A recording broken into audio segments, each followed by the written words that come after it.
Hello दोस्तों, नमस्कार और हमारी इस नई वीडियो में आप सब लोगों का स्वागत है। तो दोस्तों आज हम बात करने वाले हैं इंडियन एजुकेशनल सिस्टम और उसमें चल रहे स्कैम के बारे में। तो दोस्तों आप इंडियन एजुकेशनल सिस्टम में स्कैम वर्ड सुनने के बाद ये सोच रहे होंगे कि अभी तो हमारा एजुकेशनल सिस्टम टॉप पर है और सारे बड़े बड़े कंपनी के ऊपर हमारे भाई लोग यानी कि इंडियंस राज कर रहे हैं, जैसे कि गूगल और अल्फाबेट के सीईओ सुंदर पिचाई, माइक्रोसॉफ्ट के सीईओ सत्यम नदेला और यूट्यूब के सीईओ नील मोह। लेकिन अगर आप इन तीनों के हिस्ट्री देखोगे तो ये तीनों आगे चल के बाहर से ही पढ़ाई करके इस पोस्ट पर पहुंचे हैं। इनमें से कोई अपना मास्टर्स शिकागो से किया है तो कोई कैलिफोर्निया से। तो ये वहम अपने दिमाग से बिल्कुल हटा देना कि ये तीनों डायरेक्टली इंडियन एजुकेशनल सिस्टम से पढ़ के इस पोस्ट पर पहुंचे हैं।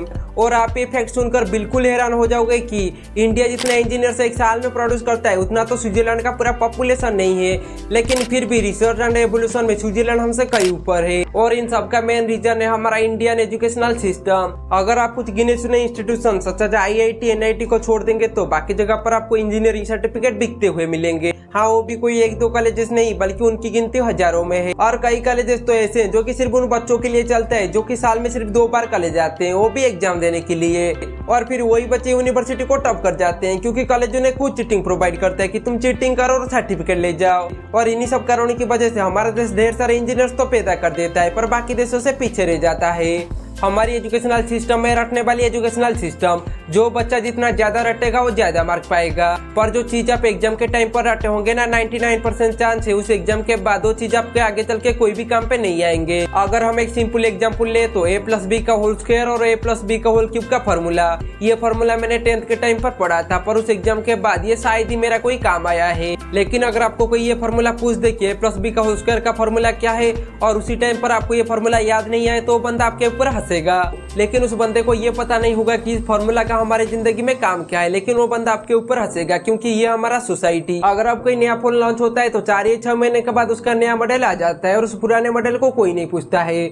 और दूसरी तरफ है हमारा एजुकेशनल सिस्टम, सेम थिंग और सिलेबस को 10 साल तक घिसड़ते रहते हैं। और जब भी सिलेबस चेंज होता है पूरा चेंज नहीं होता है, वही पुराने सिलेबस से 1-2 चैप्टर निकाल कर नया 1-2 चैप्टर ऐड कर दिया जाता है और फिर वही चीज को 10 साल तक घिसड़ते रहते हैं। ये देश का इतना बड़ा मुद्दा है पर इस चीज के ऊपर ना कभी कोई बात करता है ना ही कोई मीडिया इसे दिखाता है।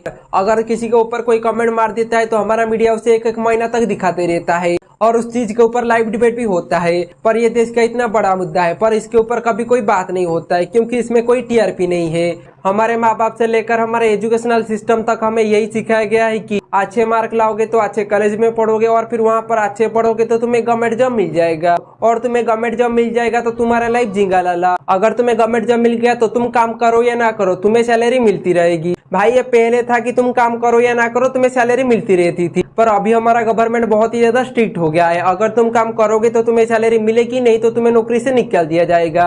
और जिसे गवर्नमेंट जॉब मिल गया वो सोचता है कि वो दुनिया का राजा है और उसने दुनिया का सब कुछ उठा लिया।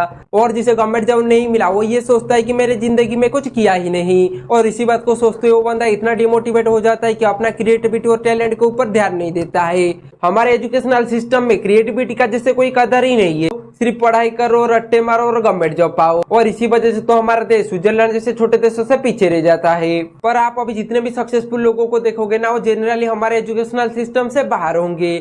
वो हमारे प्रधानमंत्री श्री नरेंद्र मोदी जी हो या धीरूभाई अंबानी हो या गौतम अडानी हो, ये सब के सब हमारे एजुकेशनल सिस्टम से बाहर जाके अपने क्वालिटी पर ध्यान देकर इतना सक्सेसफुल बने हैं। तो इसका मतलब ये नहीं है कि आप पढ़ाई करना छोड़ दोगे। भाई एजुकेशनल इज मोस्ट इम्पोर्टेंट। आप पढ़ाई के साथ साथ अपने क्वालिटी के ऊपर भी ध्यान दीजिए ताकि आगे चल के आपको कोई भी परेशानी ना हो। अगर आप किसी बड़े कंपनी के CEO को उस कंपनी के सारे पोस्ट के लिए एग्जाम देने के लिए कहोगे तो ये हो सकता है कि वो 70% से भी ज्यादा पोस्ट के एग्जाम में फेल हो जाए, पर उसके पास वो क्वालिटी और टैलेंट है कि उस कंपनी को चला पाए। तो आपके पास जो भी क्वालिटी और टैलेंट है उसके ऊपर थोड़ा ध्यान दीजिए। और अभी जो नए नए टेक्नोलॉजी आ रहे हैं आप उसे सीखने की कोशिश कीजिए, जैसे कि AI, वो आगे चल के आपके बहुत सारे काम में आएगा।